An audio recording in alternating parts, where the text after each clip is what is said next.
Une fois le plan établi, la pose de la cuisine commence.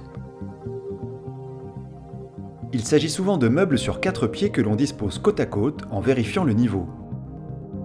Une molette sur les pieds permet de le corriger, puis ces meubles sont calés les uns contre les autres par un serre-joint avant d'être liés d'un simple vissage. Idem contre le mur. La pose se poursuit. La disposition dépend du circuit des produits, réfrigérateur, évier, cuisson. 3 parties qui doivent être dans la même zone à distance égale. La suite se passe au mur où on perce et cheville sur le dessin des platines. Elles sont vissées, toutes de bien de niveau, avant d'y suspendre les meubles équipés de spotlets 12 volts. Pour placer l'îlot, vous devez prévoir au moins 80 cm d'espace de circulation, mais à 90 cm, on est plus à l'aise. Nous perçons les sols pour y fixer un bastin en bois de la même hauteur que les pieds du meuble. L'idée est de fixer les bas des meubles sur cette encre solide. Cela garantira la stabilité des plaques de cuisson.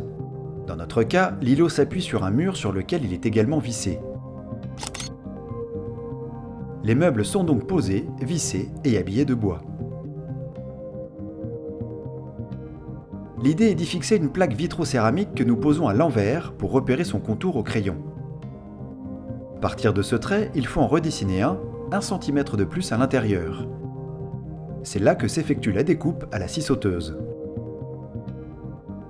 Le bord de ce bloc de cuisson est serti d'un joint spécifique résistant à la chaleur. La plaque est enfin retournée pour être posée dans le trou, plus petit qu'elle, donc sans risque de chute. On colle des adhésifs en diagonale pour marquer le centre de la vitre. Un laser reporte cette position au plafond, où se situera la platine d'une hotte à recyclage d'air. La disposition est parfaite, place au chef.